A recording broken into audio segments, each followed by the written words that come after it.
National Disability Rights Week celebration ngayong taon at mga karagdagang benepisyo para sa mga PWD ating tatalakayin kasama si National Council on Disability Affairs Executive Director Glenda Rilova. Edie Rilova, magandang tanghali po at welcome ulit dito sa Bagong Pilipinas ngayon. Hello, magandang tanghali po, isang inklusibong araw po, Ase Kweng. Ma'am, para maunawaan ng ating mga kababayan, ano po ang kahalagahan ng pagdiriwang ng National Disability Rights Week para sa mga persons with disabilities sa ating bansa?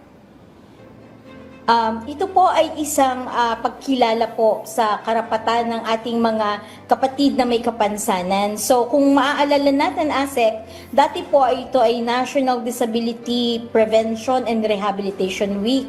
So from a medical model ng perspektibo po ng pagtanaw sa mga pangangailangan, issues and concerns of persons with disability, ito po ay naging rights-based na. So meaning, tinititigan na po natin or tinitingnan po natin ang mga issues and concerns ng ating persons with disability in a holistic way po. So ma'am, ano-ano po yung mga pangunahing aktibidad at programa ng pagdiriwang ngayong taon na inyong inihanda? Ilan lang po, ma'am, sa mga activities natin. Ngayon po, kaka-launch lang po natin yung nakikita natin sa screen natin ng mga pictures.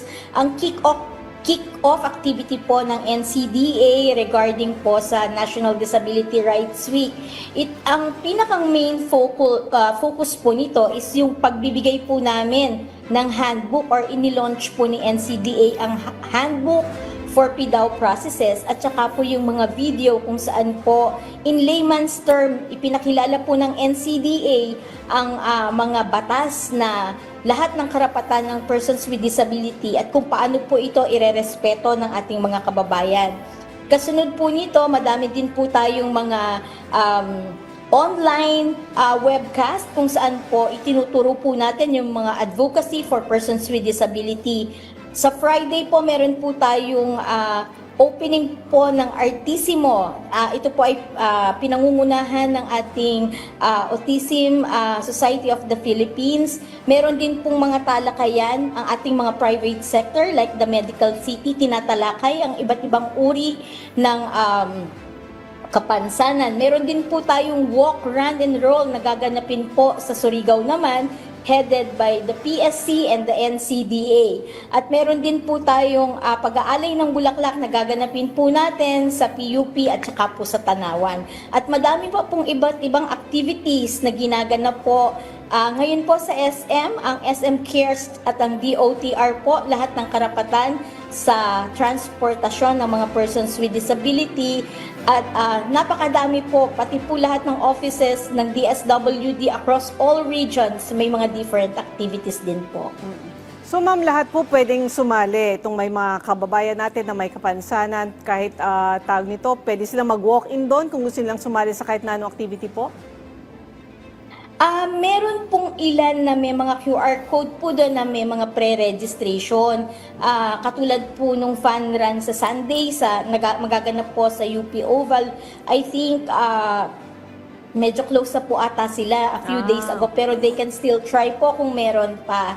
At yun naman pong iba, pwede pong mag-walk-in. Bisitahin po nila ang page ng NCDA para sa kaukulang schedule at kung ano pong mga activities for the particular day na gusto nilang puntahan. So ma'am, paano po ninyo isinasaalang-alang yung partisipasyon ng mga PWD sa programa ng pamahalaan at pribadong sektor sa selebrasyon na ito? Meron po tayong tinatawag na joint memorandum between DBM, DILG, and DSWD and NCDA.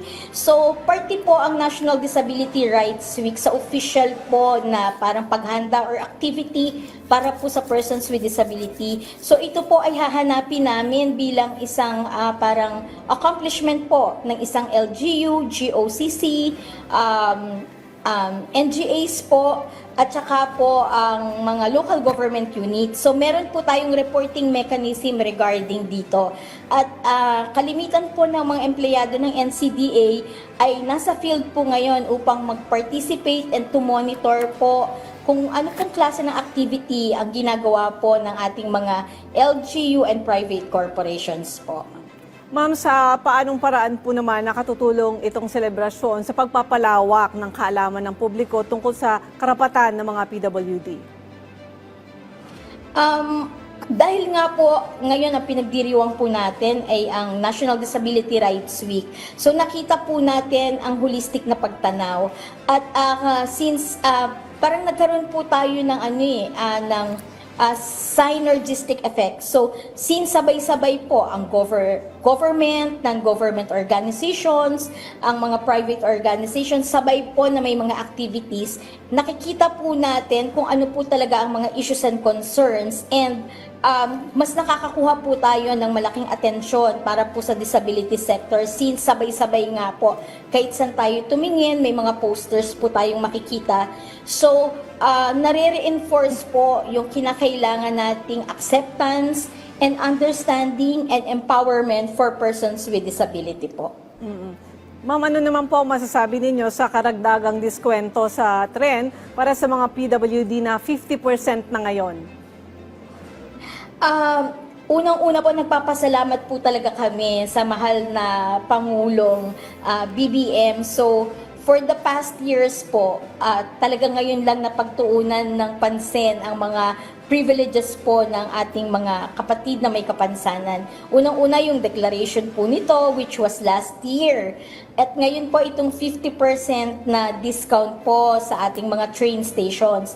At bukod po dito sa 50%, ma'am, nagbigay din po ang LRT2 tsaka MRT3 ng libreng sakay po for persons with disability from July 17 to 23 po ng 7 to 9 a.m. and 5 to 7 p.m. po. Isang linggo po yun. Kaya alam natin na madaming pinagkakagastusan din ng persons with disability. Malaking tulong po ang kabawasan na ito sa transportation expenses po nila. So speaking of gastos po, paano po makatutulong yung ganitong diskwento sa pang-araw-araw na buhay ng mga PWD, lalo na yung mga nagtatrabaho o nag-aaral? Meron na po ba kayong parang nagawang case study para masabi na malaking tulong talaga ito para sa mga PWD po?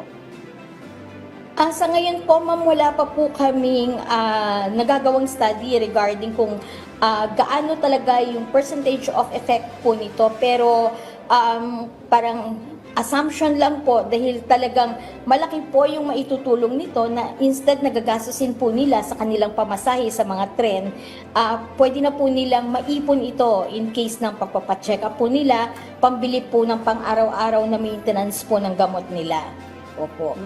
So ma'am, may plano po ba ang NCDA na magrekomenda pa ng iba pang transportation benefits gaya ng libreng pamasahe o diskwento sa iba pang uri ng transportasyon gaya ng mga bus, jeepney o ferry? Unang-una pong isinusulong muna ng NCDA ASEC is yung magkaroon po sana ng mas maraming accessible na transportation. Yun pong mga spaces po sana na nakadedicate para po sa ating persons with disability. Dumami yung mga priority seats po nila at saka sana yung accessible talaga siya para po sa ating mga wheelchair user. Pangalawa na din po, ganun din sa ating mga jeep or taxi po kasi sa ngayon po, bihirang-bihira po yung nakikita natin na accessible na taxi, unlike yung mga nakikita po natin sa abroad na meron silang tinatawag na accessible rides na may app lang po, tapos kung kinakailangan magpa-check up ng isang persons with disability, tatawag lang doon or online lang doon sa app na yon at dadating po itong accessible na rides. So, aside from mga discounts po, ma'am, mas importante po kasi na i-ready po natin yung facility or infrastructure ng transportation, lalong-lalo na po yung mga rampa, yun pong mga size ng ating mga elevator, yung height po, kung paano po nila mapipindot yung switch. So, ito po yung mga bagay na aming hinihiling aside from the discounts po, ma'am. Opo, tama po yan, ano? So ano naman po yung mga hakbang ng NCDA para siguruhin na ipatutupad ng maayos ng mga transport companies at ahensya ng pamahalaan yung mga umiiral na PWD privileges?